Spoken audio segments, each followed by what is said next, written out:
जो मुमुक्षु,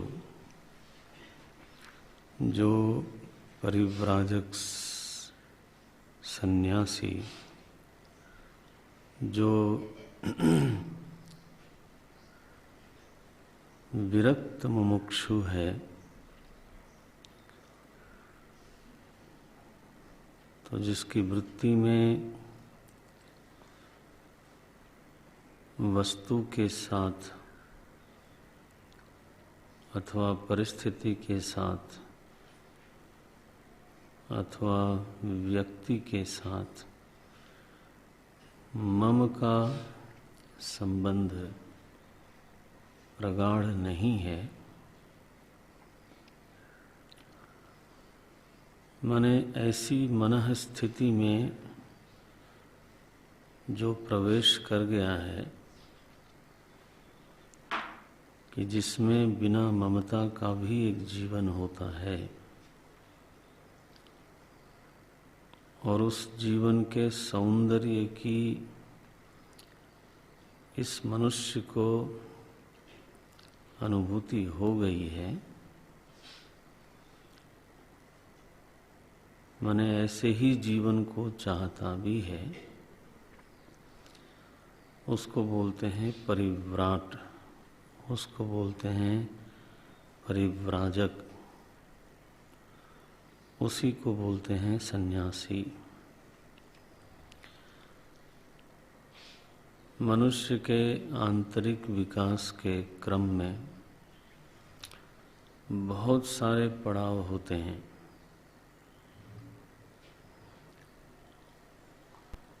एक स्थिति ऐसी है कि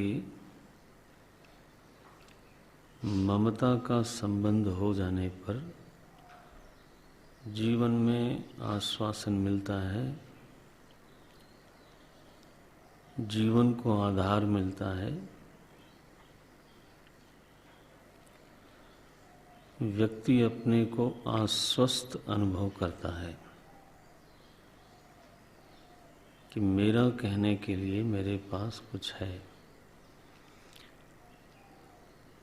और यह अगर मनस्थिति है तो उसको स्वीकार कर लेना चाहिए, क्योंकि सत्य वही है, हमारा सत्य उस समय वही है। और इस सत्य की स्वीकृति पर ही तो अपने जीवन का ताना बाना, अपने जीवन की रहनी की विधि का निर्णय निर्माण होना चाहिए।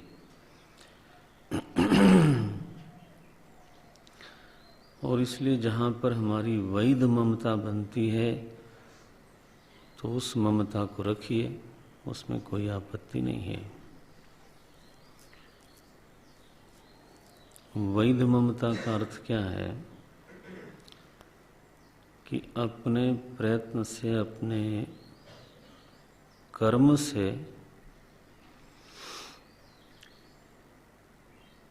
जो उचित रूप से प्राप्त होता है, जो हमारा स्वत्व बनता है, उसमें मम भाव रखने की अनुमति दे दी गई। इसलिए भगवान भाष्यकार ने भज गोविंदम में लिखा, यल्लभसे निज कर्मोपात्तम वित्तम तेन विनोदय चित्तम। निज कर्मोपात्तम, अपने सत्कर्म से जो मेरा बनता है वो मेरी वैध ममता है। और तो जो सच में हमारे कर्म का परिणाम नहीं है, किसी दूसरे के कर्म का परिणाम है, और हम अपने पद के कारण अथवा अपने बल के कारण उसको छीन लेते हैं अथवा चुरा लेते हैं, तो ये और उसको मम बनाते हैं कि मेरी है, ये अवैध ममता है। ये अवैध ममता अपराध है, पाप है। उसमें चोरी भी आती है और लूट माने डकैती भी उसी को बोलते हैं। चोरी डकैती का मतलब क्या है? जो वस्तु मेरी नहीं है उसको मेरी बनाना, यही ना। तो जो वस्तु मेरी है उसी को मेरी बनाना, ये तो वैध ममता है। इस शरीर को मेरा बनाता हूं मैं, हाँ, क्या है ये? वैध ममता है, क्योंकि आपके कर्म का ये परिणाम है। ये जो हमारे संबंधी हैं, माता पिता हैं, हमारे कर्म का ही परिणाम है, तो वो वैध ममता है। ये तो अपना घर, अपनी संपत्ति जो हमारे कर्म का ही परिणाम है, वो मेरी वैध ममता कहलाती है। और ऐसी इच्छा रखने की भी अनुमति शास्त्रों में देखी जाती है। चमकम आप पढ़ते हो तो बार बार वो बोलते हैं, चमे चमे चमे, मेरा बने मेरा बने मेरा बने। मेरा बनने का मतलब क्या है? कि उस वस्तु का अधिकार पूर्वक,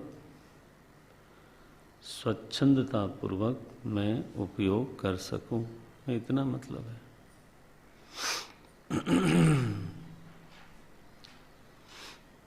तो मेरा बनाने का मतलब इतना ही है कि किसी वस्तु, व्यक्ति, परिस्थिति, संपत्ति का मैं अधिकार पूर्वक, स्वच्छंदता पूर्वक उपयोग करने में सक्षम हूँ, उसी को मेरा बोलते हैं। और जहाँ मुझे बार बार रोक दे कोई, है ना, तो वहाँ पर मम भाव उत्पन्न होता ही नहीं। ममता का भी अपना एक विज्ञान है। दूसरे की कलम ली और उसने, मैं लिख रहा था, फिर मांग ली उसने कि मुझे चाहिए, तो आप उसका चूंकि स्वच्छंदता पूर्वक उपयोग नहीं कर सकते, इसलिए फिर वो मेरी नहीं है। जब आपके हाथ में थी, वो लिख रहे थे आप, तब भी आपके मन में मम वृत्ति का उदय नहीं हुआ। देखो, तो वो तो चीज आपके हाथ में है, आप उसका उपयोग कर रहे हो, फिर भी मम वृत्ति का उदय नहीं हुआ। ममता कोई बिना विधान के ही उत्पन्न हो जाए, सो बात नहीं है।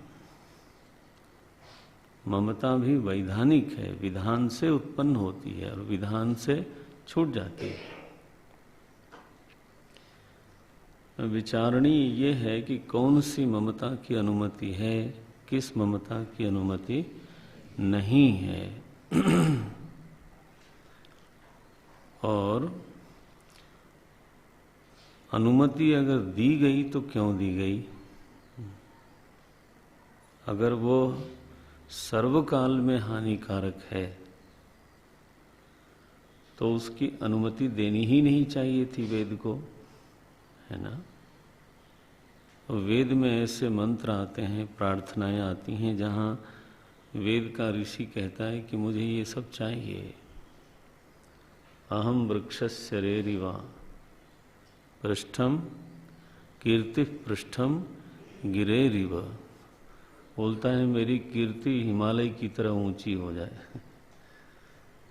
ये देखो, मेरा विस्तार विशाल वट वृक्ष की तरह हो। ऐसी ऐसी प्रार्थनाएं हैं।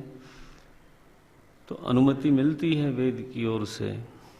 उसका हेतु ये है कि एक मनोभूमि ऐसी होती है, अथवा मनुष्य के विकास की एक स्थिति ऐसी होती है कि जब वो ममता का आश्रय लेकर के ही आश्वस्त होता है, उसको लगता है कि मैं ठीक हूँ, मैं सेटल्ड हूँ, मैं सुरक्षित हूँ। क्यों सुरक्षित हो? मेरे पास ये है, ये है, ये है। सो उसमें से दो चीजें हट जाएं तो हिलता है। क्यों भाई? अरे जिसके भरोसे में रह रहा था तो वो तो चीज जो है थोड़ी सरक गई। सो ममता जीवन को आश्वासन देती है, ये एक सच्चाई है, सच्चाई है। जो हमारी ममतास्पद वस्तुएं हैं उन्हीं से हम सेवा करते हैं दूसरों की। सेवा भी उन्हीं चीजों से करते हैं, जो मेरी है उससे मैं सेवा करता हूं। और दूसरे की चीज से सेवा करें तो ये तो विचित्र स्थिति है कि मैं बहुत उदार हूं दूसरे के धन के बल पर। ये तो गलत बात हो जाती है।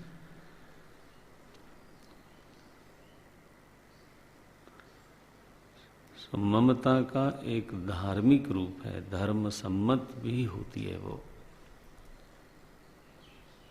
लेकिन विकास का वो अंतिम पड़ाव नहीं है। एक दूसरा पड़ाव आता है, अगर आंतरिक विकास हो रहा है, प्रभु की कृपा से साधन भजन हो रहा है, तो धीरे धीरे कभी ऐसा भी लगने लगता है कि जीवन यात्रा में वस्तुओं का उपयोग तो होता है, लेकिन उस वस्तु को मेरा कहने का कोई विशेष लाभ नहीं है। तो मेरा कहने से आश्वासन भी मिलता है और तनाव भी मिलता है, हर्ष भी होता है और अमर्ष भी होता है, भय भी होता है, खुशी भी होती है। आखिर ये जो द्वंद्वात्मक स्थिति आई वो इसी ममता की ही बच्ची है। जो चीज खुशी दे गई अब वो चली न जाए, इसके लिए फिर भय होता है।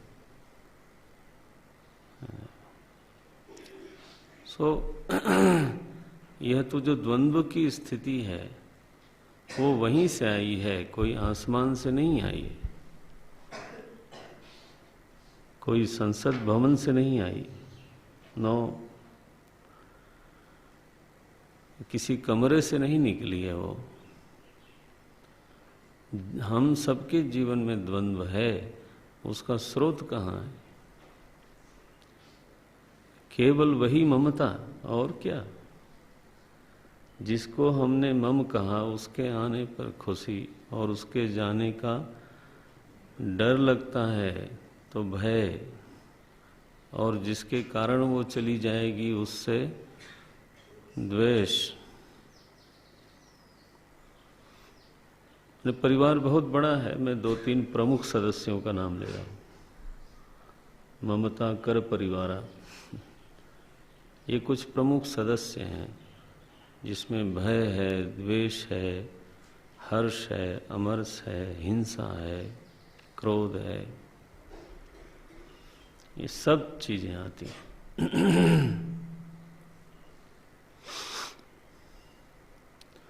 तो कोई ऐसा मनुष्य, कोई बिना ममता के जीवन जीना सीख जाए, उसको परिव्राजक बोलते हैं। भिक्षा लेता है, ऐसा नहीं कि वो भोजन नहीं करता, लेकिन मेरा है ये वृत्ति की जरूरत नहीं है। घर में रहता है, वो किसी न किसी के घर में रहता ही है, लेकिन ये मेरा ही घर है, इस वृत्ति की उसको आवश्यकता नहीं लगती। ऐसा नहीं कि वो झगड़ा करके उस वृत्ति को बाहर निकालता है, सो नहीं, उसको बाहर लगता है। मम नहीं कहना चाहिए, ये कोई विधि नहीं है, समझते हो? विधि नहीं है। विधि माने क्या? ऐसा आपको नहीं करना चाहिए। तो किसी को आप मेरा मत बोला करो, ऐसा कहने से, उपदेश से सिद्ध नहीं होता। ये तो भीतरी विकास का एक सुखद परिणाम है। जब किसी साधक को मम वृत्ति भार लगती है, नहीं चाहिए, ये तो नहीं चाहिए। मम कहने की क्या जरूरत है? आवश्यकताएं तो पूरी हो रही हैं। समाज के संकल्प से आवश्यकता पूरी हो रही है। ये सामाजिकों की दृष्टि है। ईश्वर के संकल्प से आवश्यकताएं पूरी हो रही हैं, ये भक्तों की दृष्टि है। प्रारब्ध से आवश्यकताएं पूरी हो रही हैं, हाँ, ये कार्मिकों की दृष्टि है, कर्म में विश्वास करने वालों की दृष्टि। और आवश्यकता का पूरा होना दोनों माया मात्र है, ये ज्ञानी की दृष्टि है। समझते हो आप? ज्ञानी की दृष्टि में आवश्यकता माया मात्र है, और उसका पूरा होना ये भी माया मात्र ही है। सारा प्रपंच ही माइक है जी, तो खिलवाड़ है। आकाश में नीलिमा की तरह ये सब हो रहा है। स्वप्न की तरह ये सारा व्यवहार है। ये ज्ञान दृष्टि है, जहाँ आदान प्रदान, आवश्यकता, उसका पूरा होना, सब कुछ ऐसा ही है, बिना हुए ही भास रहा है। और यह वृत्ति उसकी अविचल हो, तब उसको बोलते हैं ज्ञान निष्ठा। यह वृत्ति विचल होती हो, विचलित होती हो बार बार, तो बोले ज्ञान तो है लेकिन निष्ठा नहीं है।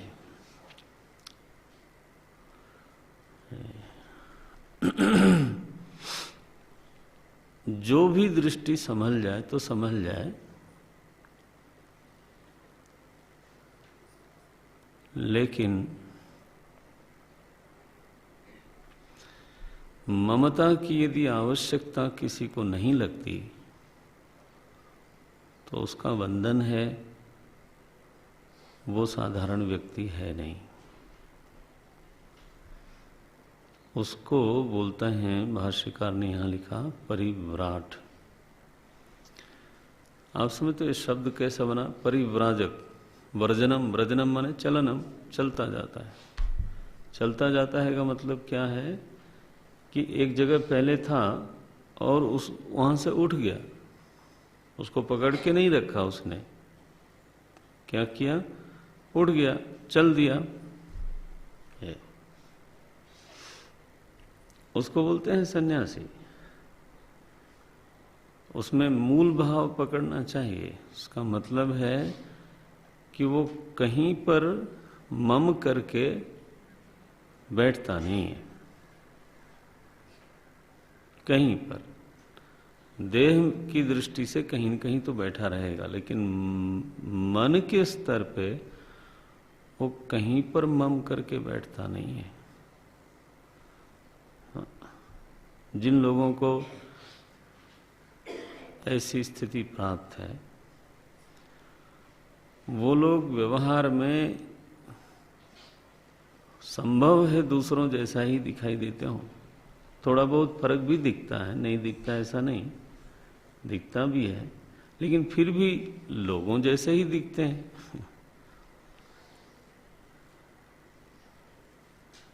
क्योंकि ये तो आंतरिक बात है ना, भीतर लेकिन उसके बहुत फर्क है।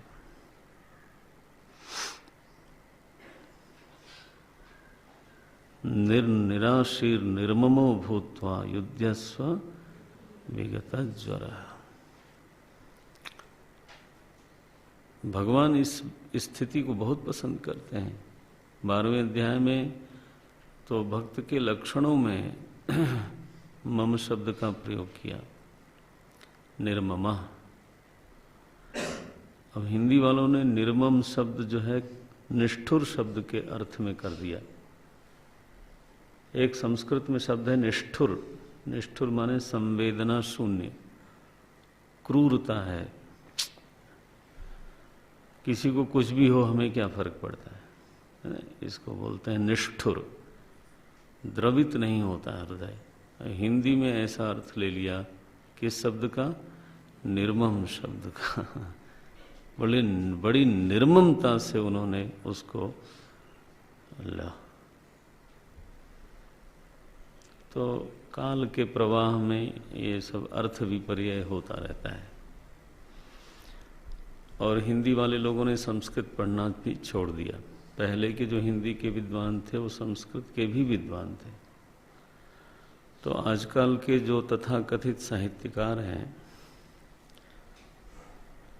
तो उनका स्वतः स्फूर्त मनोभाव पर बहुत जोर रहता है, बजाय इसके कि वह जो मनोभाव है वो शास्त्र सम्मत हो। ये वृत्ति आती है। चलो, सो सब यस्तु परिव्राट बहुत जरूरी है। देखो, स्वामी शरणानंद जी महाराज कहते थे कि ममता होती क्या चीज है, जो मुझको किसी वस्तु के साथ बांध दे उसका नाम है ममता। यही तो, जिस चीज को मैं मम कहता हूं इसका मतलब क्या है कि मुझे उसने उस वस्तु के साथ बांध दिया और मैं दूसरी चीजों के लिए फिर उपलब्ध नहीं रहा। तो मेरी जो स्वाभाविक व्यापकता है वो मेरे लिए ही उपलब्ध रहती नहीं। मेरी एक चारदीवारी बन गई, ये चीजें मेरी हैं और फिर उसके बाहर मेरी नहीं है। किसकी हैं? बोले तेरी हैं। तो मैं किस में रहूंगा? बोले मेरी में रहूंगा। तू किस में रहेगा? तेरी में रहो। तुलसीदास जी ने कहा, मैं और मोर तोर तय माया। जो सर्वात्म भाव है उसमें ममता के लिए जगह नहीं है, और जो ममता भाव है उसमें सर्वात्म भाव की सिद्धि नहीं हो सकती। दोनों का परस्पर विरोध है। इसका क्या अभिप्राय हुआ कि जिस सर्वात्म भाव की बात इस छठे मंत्र में होने जा रही है उसके लिए परिव्राट होना अनिवार्य शर्त है। इसलिए भाष्यकार की मर्म दृष्टि देखिए जरा। यह शब्द का अर्थ उन्होंने क्या किया? यस्तु माने यह परिव्राट। क्योंकि ये अभी आगे जो बात कही जाने वाली है वो है सर्वात्म भाव की बात। वो किसी ममता में फंसे हुए व्यक्ति के जीवन में कभी सिद्ध हो नहीं सकती। तो वो तो पहले बोलना ही पड़ेगा। हम लोग श्रद्धा से केवल ये समझने का प्रयास करें कि भाष्यकार ने यह शब्द का अर्थ आखिर परिव्राट किया, इसमें वो क्या कहना चाहते हैं। जब आप खोजोगे श्रद्धा से बिल्कुल स्निग्ध हो करके, तब पकड़ में आ जाएगी बात। श्रद्धावान लभते ज्ञानम। डिक्शनरीवान न लभते, हाँ, श्रद्धावान लभते ज्ञान। वो भाष्यकार के चरणों में खाक बन जाने पर होता है, वो कैसे निकलता है अर्थ उसका, है ना।